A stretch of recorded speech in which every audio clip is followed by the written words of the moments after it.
Here we find ourselves in 3.4, and it's an extension of 3.3 in the sense that we're going to still be playing around with the conditional statement. And so remember, in the conditional statement, you have a condition P that must be met, and then that implies Q will happen, right? So this is the conditional statement.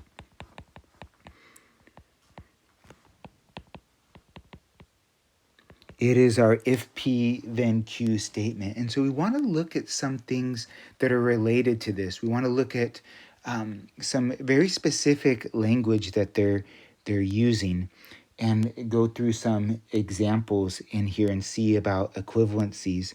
So this is the main conditional statement, and there's three things that we want to look at from this. So we have, actually, let me write out what they are. So we have the conditional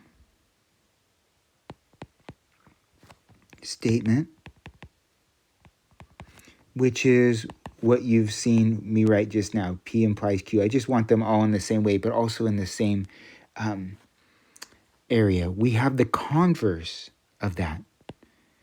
So what the converse is, if anybody implies the converse, that is Q implies P. It's the other way around.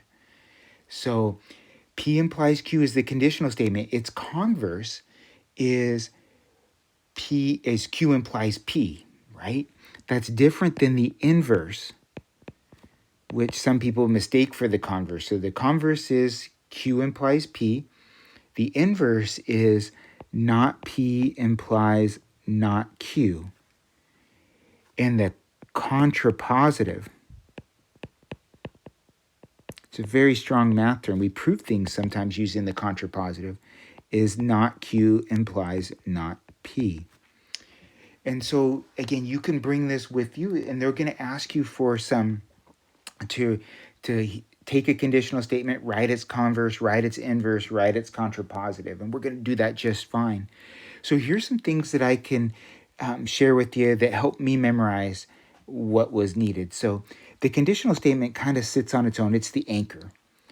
So when you go do the converse and contrapositive, notice anytime it starts with the converse, contrapositive, it always implies Q is first, right? So in the converse, Q implies P. In the contrapositive, not Q implies not P. So Q is first every time you do a con in there. And then the inverse and contrapositive are the ones with the negations in them, and both are negated. And so how are they going to use this? They might say something like this. Here's a conditional. They'll give you a conditional if, so this is our first example. If I am running, comma, then I am moving. True statement, right? If I'm running, then I'm moving. That's true. If you're running, you're moving. So they're going to say to find the converse, right? So all they want you to do is write the statement. So what would the converse of that be? The converse of that would be, if I am moving,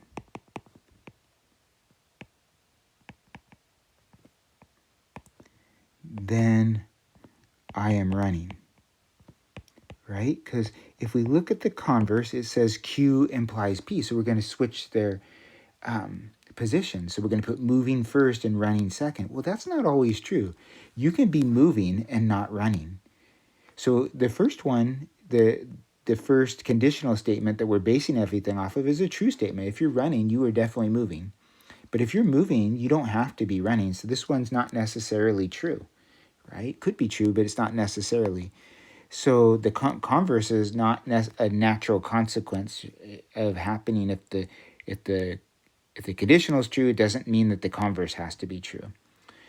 B, the inverse. The inverse would be if I am not running, right? That first thing. So with the inverse, it doesn't have a con in there. Actually, let me back up here for just a minute and let me write the word inverse. I did write the word converse, so let me come in here and do the inverse. is what they want in part B. Well, the inverse is the not P implies not Q. So that's if I am not running, then I am not moving. And that's not necessarily true either, right? If I'm not running, then I'm not moving. No, if you're not running, you could be walking and you'd be moving. You could be crawling and you'd be moving. You could be jumping and you could be moving. So just because you're not running does not imply you're not moving. So even though that first thing was true, if I'm running, then I'm moving, it doesn't make either the converse or the inverse have to be true. And then the third thing is the contrapositive. So they'll have homework questions that are like that. Well, remember what the contrapositive is. If I am not, contrapositive is going to be like the inverse. It's going to have a not. And Q needs to come first. Well, that's the moving. If I am not moving, then I am not running. Interesting. That one is true. If you're not moving, then of course you're not running because you're not moving at all, so you can't be running. So this one's true. So very interesting. The conditional, right? The original statement right here is the conditional. When the conditional was true, the contrapositive was true. And the converse and inverse were not necessarily true in that. And so that kind of sparks some discussion about equivalencies.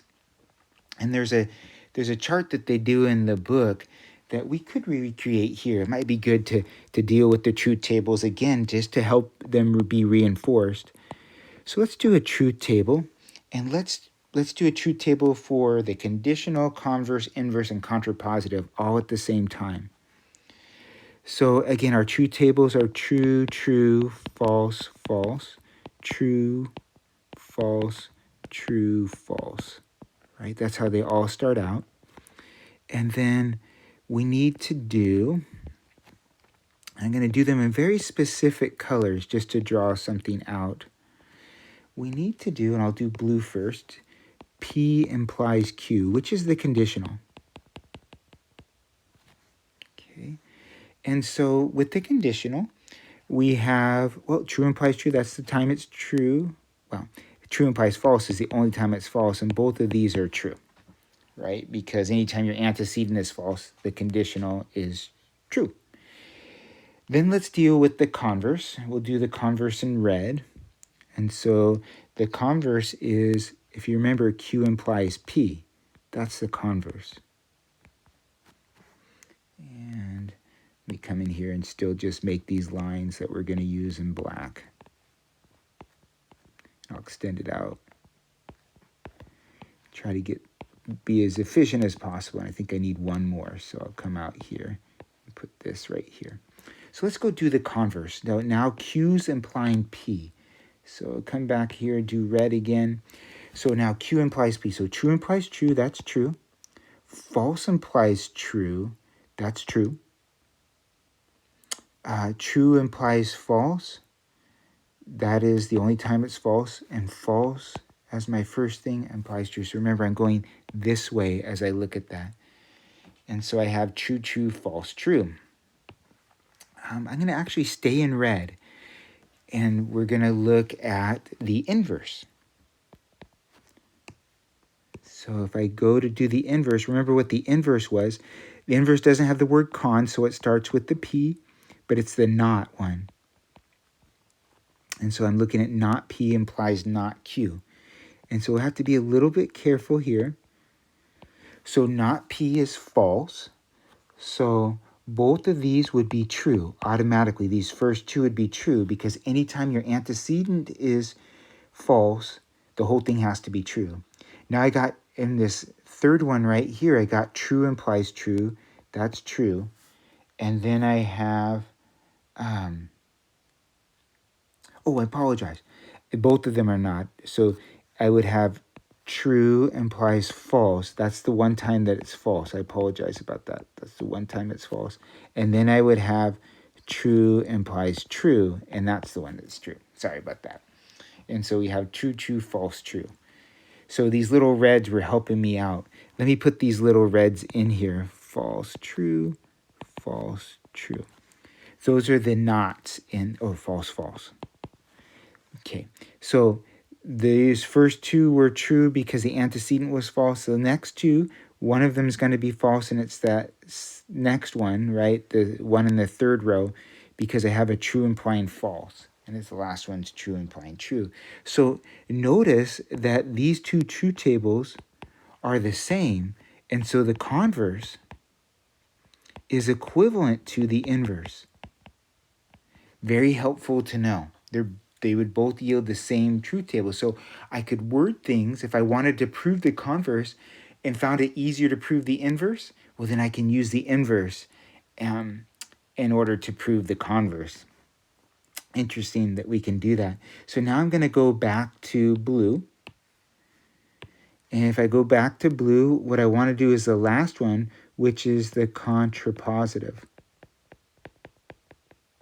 And the contrapositive, again, it starts with contra, so it starts with con, so it's got to start with Q, and it's the not Q implies not P. So I'm looking at those red things again, but now going this way. So false, that's true. Anytime a false implies something, true implies false, that's false. False implies true, well, that's true. True implies true, well, that's true. Notice that these are the same. So they're going to point out that the conditional is equivalent to the contrapositive. And there's a lot of math things that are done by to show something's true, to look at its contrapositive and show that that's true. And so it's very interesting to see it that way. But we kind of got a glimpse of that up here. When the consequence was true, right? If I'm running, then I'm moving. Then the contrapositive was also a true statement. And these other ones were not quite, but they match up. They could be true, they could be false, but they match up when they're true and when they're false is what we just found out. That's what this whole section is really based on, is looking at these conditional statements and their contrapositives and their inverses and things. They make sure to highlight a few things, the different wording that can be used for conditional statements.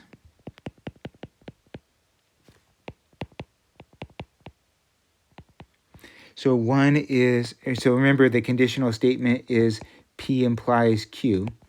So it could be if P then Q. That's our most common one and what we often translate into. They could be if P comma Q. They don't use the word and. They can say P implies Q, which I use often. P only if Q would also be a way there. And that is because of the contrapositive type of nature. P is sufficient for Q, they say. As a way to make that. Q is necessary for P. And then all P's are Q. So they just give some language. So they might have us do some translations in there as well. The only other thing they bring up is something called the biconditional. So bi, means to, conditional. And so the biconditional is P implies Q and Q implies P, often written like this with the arrow going both ways. Often described as if and only if, which has an abbreviation because it's used a lot in math of IFF.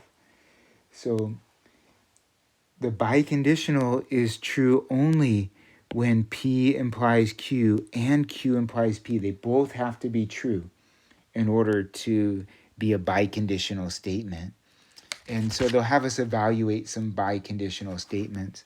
So if we looked at the truth table for a biconditional, so here we have PQ. P is biconditionally linked to Q. P if and only if Q. Well, let's talk about what that would look like.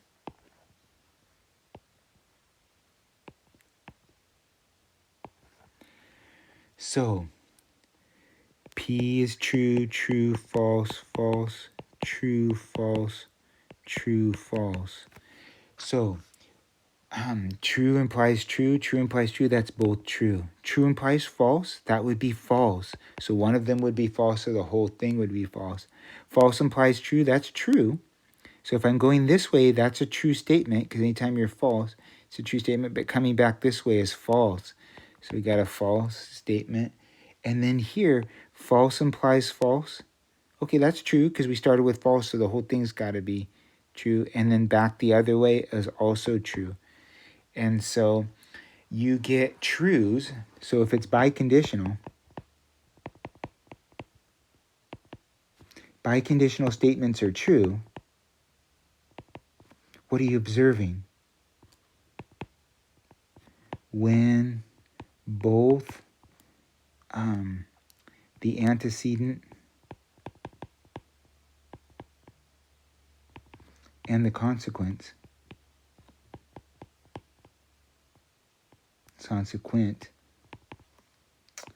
are the same truth value. So they're both true or they're both false. Anytime there's a mixture of the two, we're seeing that the biconditional's not being held there.